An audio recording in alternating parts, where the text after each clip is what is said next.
안녕하십니까. 행복한 토요일입니다.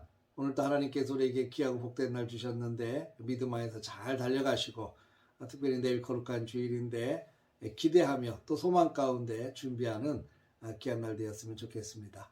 오늘 아침에는 잠언서 8장의 말씀을 통해서 간절함이 있어야 합니다 라는 주제로 함께 은혜를 나누도록 하겠습니다. 사람은요, 가치가 있는 것에 자기의 모든 에너지를 다 쏟게 되어 있죠. 가치가 있는 것에 자기의 삶이 움직이고 방향이 결정되어 버리는 거죠. 그것이 뭐 일이 됐든 아니면 돈이든 취미든 사람이든 그것의 방향을 잡고 달려가게 되어 있습니다. 예수님 당시에 예수님 주변에 사람들이 참 많이 몰려들었어요. 병든 자들도 있었고 귀신 들린 자들도 있었고 또 사람들에게 소외당해서 쫓겨난 사람들도 있었고 죄인이라고 손가락질 받던 사람들도 있었습니다.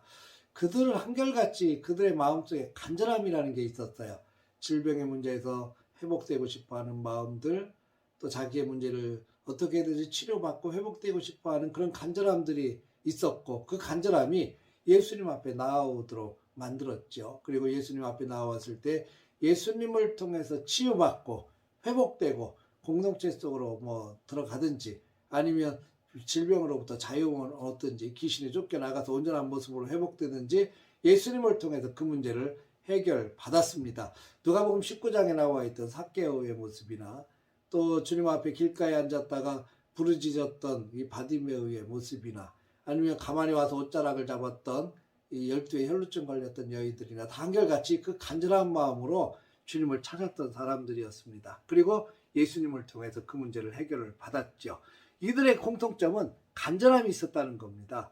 나의 문제 이제 세상에서 도저히 해결받을 수 없는 그런 막다른 골목에 부딪혔던 사람들이 예수님에게서 소망을 발견했고, 그리고 예수님에 대한 소문을 들으면서 믿음이 생겼고, 예수님을 통해서 그 문제를 해결받고자 하는 그런 간절한 마음들이 그들에게 있었다는 얘기죠. 그리고 예수님을 통해서 그 문제를 해결받았어요.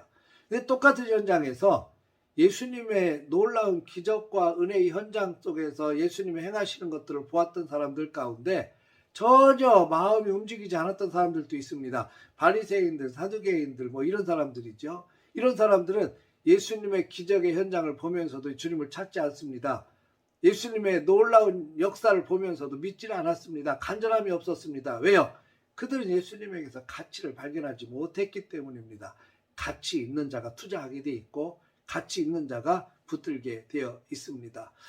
마태복음 13장에 보면 천국에 대한 비유를 얘기하면서 천국은 마치 값진 진주를 구하는 장사꾼과 같다. 값진 진주 하나를 만나면 자기의 모든 재산을 다 팔아 그 진주를 샀느니라 그랬어요. 가치를 아는 자가 자기의 재산을 다 팔아서라도 살 수 있는 결단이 있게 된다는 거죠. 오늘 본문 17절을 보면 나를 사랑하는 자들이 나의 사랑을 입으며 나를 간절히 찾는 자가 나를 만날 것이라 그랬습니다. 누가 찾습니까? 누가 사랑합니까? 가치를 아는 자들, 하나님이 얼마나 소중한 분인지, 복음의 능력이 얼마나 위대한지를 아는 자가 사랑하게 되고 간절히 찾게 될 수 있습니다. 간절이라는 말은 나의 모든 에너지를 다 쏟아 붓는다는 의미가 담겨져 있습니다. 성경 가운데서 이 간절함을 잘 보여주는 사람이 대표적으로 두 사람이 있습니다. 하나는 사무엘상 1장에 나오는 한나입니다. 한나는 남편 엘가나의 사랑을 받았지만 아이가 없었습니다. 둘째 부인이었던 분인나로부터 굉장히 멸시와 모욕을 당했을 때마다 그 맺힌 한이 굉장히 컸죠. 하나님 앞에 간절히 기도하는데 마치 술 취한 여자 같았다 그랬어요. 그 간절함이 결국 하나님의 마음을 움직였고 태문을 열고 귀한 아들을 얻게 되죠. 그 사람이 바로 사무엘이었습니다. 또 하나는 히스기야입니다. 히스기야는 하나님을 잘 믿는 다윗의 길로 행하였던 믿음의 사람이었죠. 아수르가 쳐들어왔을 때 하나님 앞에 성전에 엎드려서 기도해서 승리했고, 죽을 병에 걸렸다고는 이사야의 선언을 들었을 때 하나님 앞에 간절히 기도하고 생명을 연장받았던 사람이 바로 히스기야였습니다. 여러분, 내가 주님을 만나면 살 수 있습니다. 주님을 만나면 해결받을 수 있습니다. 주님은 나의 소망이십니다. 이게 깨달아지고 가치가 느껴지면 찾게 돼 있고 부르짖게 돼 있습니다. 간절하게 주님을 찾을 때 주님을 만나 주신다고 말씀하고 계십니다. 목마른 사슴이 시냇물을 찾아 헤매듯이 우리가 주님을 간절히 찾고 주님을 사랑하며 나갈 때 주님의 사랑을 입을 수 있고 주님을 만날 수 있습니다. 사랑하는 성도 여러분, 하나님께서 오늘도 좋은 날 주셨는데 오늘 하루 주님을 그렇게 간절히 찾고 주님과 동행하며 주님만이 나의 소망이십니다. 주님만이 나를 살릴 수 있는 분이십니다. 라는 간절한 믿음을 가지고 오늘도 주님을 바라보며 주님과 동행하며 놀라운 승리의 길을 걸어갈 수 있는 저와 여러분들 되시기를 주님의 이름으로 축원합니다. 오늘도 화이팅입니다. 할렐루야.